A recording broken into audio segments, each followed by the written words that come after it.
Рукостискання на блакитному хіднику, українські і турецькі гімни та почесна варта. В Анкарі на площі перед президентським палацом вперше офіційно зустрілися президент України Володимир Зеленський зі своїм турецьким колегою Реджепом Таїпом Ердоганом. На знак пошани до високих гостей з України воїни на конях пронесли площею жовто-блакитний прапор. Після офіційної церемонії обидва президенти рушили до президентського палацу, де й відбулася зустріч віч-навіч.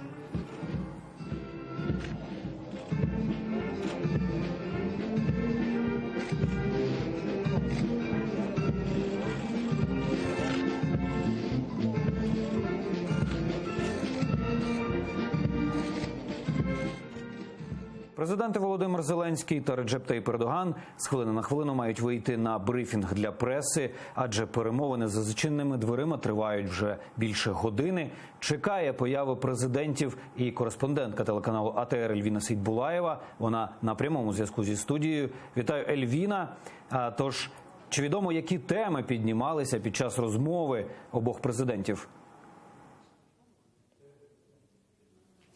Вже більше півгодини тривають перемовини президента України Володимира Зеленського та президента Туреччини Реджепа Таїпа Ердогана. Тут розміщені вже столи, як ви бачите, та прапори України і Туреччини. Після перемовин вони вийдуть сюди і розкажуть про результати зустрічі. Для Зеленського це перший офіційний візит Туреччини. Його зустрічала почесна варта, лунав гімн України та Туреччини. Зеленський та Ердоган потиснули один одному руку, потім послідкували до представників обох делегацій, привітавши почесну варту. У складі української делегації в Анкару прибув і лідер кримськотатарського народу Мустафа Джемілєв, Рустем Умеров, народний депутат нового скликання. Вони разом з Зеленським відкривали кримськотатарський дернек, до них приєднався голова Меджлісу Рефат Чубаров. Попри те, що літак президента прибув до Туреччини з запізненням приблизно на півгодини, це майже не вплинуло на загальний графік президентів. Джемілєв представив діаспорам нового президента як динамічного та енергійного, а він, в свою чергу, повідомив, що нинішнє становище Криму, а його анексія Росією буде сьогодні однією з пріоритетних тем на зустрічі з президентом Туреччини Реджепом Таїпом Ердоганом. У свою чергу лідер кримських татар сказав, що підніматиме питання політичних в'язнів Росії з числа українців та кримських татар, його становища та можливих шляхів звільнення чи обміну, а також можливості участі Туреччини в проєктах з будівництва мечеті та житла в Києві для вимушених людей з окупованого Криму. І зараз ми продовжуємо знаходитися в резиденції. Найближчим часом президент і Зеленський, і Реджеп Таїп Ердоган мають вийти до журналістів і розказати про результати зустрічів.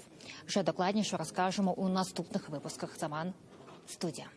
Дякую, колега. Кореспондентка телеканалу АТР Ельвіна Сейтбулаєва з президентського палацу з Анкари, де зараз проходить зустріч обох президентів України і Туреччини. Вона розказала нам про те, як відбувалася зустріч президентів, і вона також разом з нами чекає на їхній брифінг. До речі, цю прес-конференцію буде транслювати телеканал АТР в прямому ефірі, тож слідкуйте за нашими ефірами.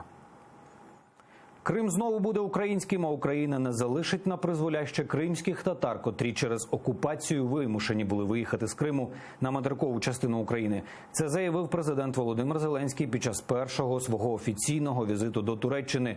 Також пообіцяв вже невдовзі представникам корінного народу, котрі мешкають за кордоном, зокрема в Туреччині, буде простіше отримати дозвіл на поїздку до окупованого Криму.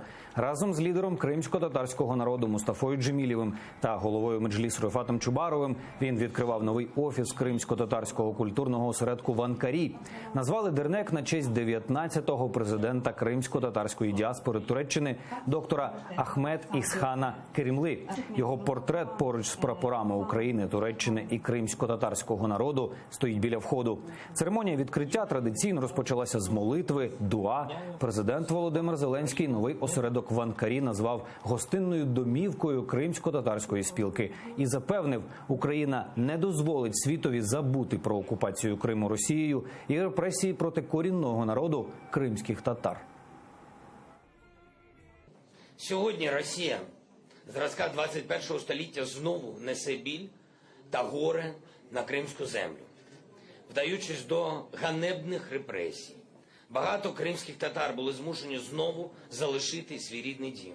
Ми не втомимось привертати увагу міжнародної спільноти до порушення прав кримських татар окупаційною російською владою в Криму. Настане день, коли Крим обов'язково повернеться до України. І роз'єднані кримсько-татарські родини зберуться за одним столом. І пісня «Ей, Гузель Керим» буде лунати тільки як давній спогад про усі тяжкі випробування. Немає нічого важливішого за звільнення окупованого Криму, бо для кримських татар немає іншого місця на землі. Є багато доріг до деокупації Криму. Одна з цих доріг – визнання на рівні Конституції статусу Криму. Він має бути визнаним Кримсько-Татарською республікою. Всі наші діаспори знають про те, що майбутнє кримсько-татарського народу на своїй землі, яка тимчасово окупована Російською Федерацією, може бути лише тоді, коли знову буде відновлений суверенітет української держави над Кримом. Ми поруч з вами, ми допомагаємо і будемо допомагати, як тільки зможемо в цих ситуаціях, і робимо все задля того, щоб якомога скоріше нам всім повернутися.